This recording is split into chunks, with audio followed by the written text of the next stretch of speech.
स्वागत है आप सभी का एक बार फिर से नए साल में। लोकसभा चुनाव 2024 को लेकर तैयारियां तेज हो गई है। विपक्षी गठबंधन इंडिया आने वाले दिनों में सीट शेयरिंग को अंतिम रूप देगा। इस बीच कांग्रेस की राष्ट्रीय गठबंधन कमेटी ने सीट बंटवारे को लेकर रिपोर्ट तैयार कर ली है। समिति अपनी रिपोर्ट कांग्रेस अध्यक्ष को सौंपेगी। कांग्रेस के राष्ट्रीय गठबंधन समिति ने 9 राज्यों के नेताओं के साथ गहन चर्चा की, जहां पार्टी के आगामी 2024 के लोकसभा चुनाव में गठबंधन करेगी। समिति ने कई राज्यों में 2019 के लोकसभा चुनाव में पार्टी के प्रदर्शन के आधार पर अपना आकलन किया है। पार्टी ने इन 9 राज्यों में अपने नेतृत्व के साथ बैठक की। उत्तर प्रदेश की बात करें तो सूत्रों के मुताबिक यूपी के कई नेताओं की राय थी कि पार्टी को राज्य में कम से कम 50% सीटों को सम्मानजनक आंकड़ा मिलना चाहिए। हालांकि समिति ने महसूस किया कि जीत की एकमात्र मानदंड होना चाहिए और गठबंधन में उन सीटों की तलाश करने का फैसला किया जो पार्टी ने 2009 में जीती थी और अभी भी उस सीटों से लड़ने के लिए एक मजबूत उम्मीदवार है। 2009 के चुनाव में जीतने वाले कई नेताओं के कांग्रेस छोड़ने से पार्टी के पास कई सीटों पर मजबूत उम्मीदवार नहीं बचे हैं। इसीलिए सीट की संख्या घटकर 10 रह गई है। आरपीएनसी, रितु बहुगुणा जोशी, सितिन प्रसाद, अनु टंडन, संजय सिंह जैसे नेता कांग्रेस छोड़ चुके हैं और पार्टी के पास इन सीटों पर अन्य मजबूत चेहरे नहीं हैं।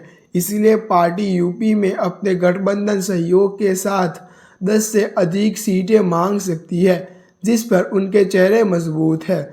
अमेठी और रायबरेली के अलावा कांग्रेस झांसी जैसी सीट मांग सकती है, जहां प्रदीप जैन उनके नेता हैं, जिन्हें 2009 में जीत हासिल की थी। वाराणसी में कांग्रेस का मानना है कि राज्य पीसीसी अध्यक्ष अजय राय और अच्छी पसंद है। सहारनपुर और इमरान मसूद सोशल मीडिया प्रभारी सुप्रीम श्रीमती महाराजगंज से प्रतापगढ़ एक और सीट है, क्योंकि राज्यसभा में पार्टी के अपने नेता प्रमोद तिवारी इस सीट से आते हैं। फैलाबाद, लखीमपुर, लखनऊ, सुल्तानपुर जैसी सीट के अलावा कुछ अन्य सीटें हैं जो कांग्रेस अपने गठबंधन में सहयोग से मांग सकती है। पश्चिम बंगाल की बात करें तो पार्टी ने अभी तक इस पर फैसला नहीं किया है कि पश्चिम बंगाल में लिस्ट या टीएमसी के साथ गठबंधन किया जाए या नहीं, लेकिन कांग्रेस का मानना है कि उसे पश्चिम बंगाल में बहरमपुर और दक्षिण बल्दा में 2 मौजूद सांसदों के साथ कम से कम 6 सीटों की जानी चाहिए। कांग्रेस अब दार्जिलिंग और पुरुलिया जैसी सीट के अलावा उत्तर और दक्षिण मालदा और दोनों सीटों पर चुनाव लड़ना चाह रही है, जो सीटें पिछले चुनाव में बीजेपी ने जीती थी। साथ ही रायगंज से भी, जहां से कांग्रेस दीपादास मुशी और मौदान के उतारना चाहती है। दिल्ली की बात करें तो दिल्ली के कुछ नेताओं का मानना था कि कांग्रेस को हरियाणा और यूपी के सीमा में लगी सीट पर चुनाव लड़ना चाहिए। हालांकि कुछ नेता ऐसे भी हैं जिसका मानना था कि पार्टी को उसे सभी सीटें तलाशनी चाहिए जहां उनके पास मजबूत चेहरे हो। कांग्रेस दिल्ली में या तो 3 या 4 सीटें मांगेगी। दक्षिण दिल्ली, पूर्व दिल्ली, बाहरी दिल्ली और नई दिल्ली जैसे सीटें। बिहार की बात करें तो कांग्रेस उन सभी 9 सीटों पर तलाश करेगी जिन पर उनसे पिछले चुनाव में चुनाव लड़ा था। झारखंड में कांग्रेस उन सीटों की मांग करेगी जिन पर उसने पिछले चुनाव में चुनाव लड़ा था। झारखंड हजारीबाग, रांची, धनबाद, खूंटी, खमशेदपुर, चतरा, पालमू, सिबूम, लोहरदंगा से सीट है जिस पर कांग्रेस अपने उम्मीदवार उतारना चाहेगी।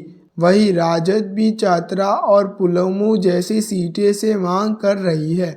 पंजाब की बात करें तो कांग्रेस उन सभी 8 सीटों की मांग करेगी जो उनसे पिछली बार जीती थी।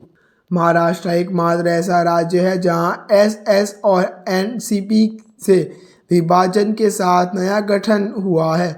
इसलिए पार्टी का मानना है कि कई पिछले चुनाव सीट बंटवारे का आधार नहीं हो सकता। हालांकि कांग्रेस राज्य में कम से कम 20 सीटों पर चुनाव लड़ना चाहती है। राष्ट्रीय गठबंधन समिति को राज्य नेतृत्व की बात समझ आ गई है। वही पार्टी अध्यक्ष को इस बार में अवगत कराएगी और फिर पार्टी अपने गठबंधन सहयोगियों के साथ बातचीत शुरू करेगी और जनवरी से पहले सप्ताह से अंत तक गठबंधन वार्ता को पूरा करना चाहती है। ऐसे ही अच्छे न्यूज़ जानने के लिए आप हमारे YouTube चैनल को सब्सक्राइब करना ना भूलें।